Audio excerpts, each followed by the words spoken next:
கடிந்து கொள்ளுதலை வெறுக்காதே, அது உனக்கு நன்மை தரும்.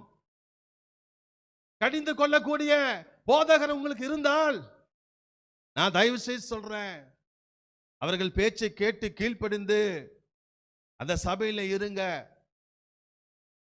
இந்த செய்தியை நீங்கள் எந்த உலகத்தில் எந்த மூலையில கேட்டு இருந்தாலும் சரி, சபை பெருசா இருக்குதே, அழகா இருக்குதுன்னு சொல்லி போகாதீங்க. சபை டிசைனா இருக்குதுன்னு சொல்லி போகாதீங்க. அங்க போன நல்ல ஆராதனை, அங்க போன நல்ல இன்ஸ்ட்ருமெண்ட், அங்க போன நல்ல பாட்டு, அங்க போன அந்த பாஸ்டர் அன்பா பேசுறாரு, அப்படியே பேசுறாருன்னு போவாத. சத்தியத்தை சத்தியமாய் பேசுகிற, கடிந்து கொள்ளுகிற ஒரு ஊழியக்காரனை உனக்கு தேர்ந்தெடுத்துட்டு அந்த சபையிலே நீங்கள் இருங்க.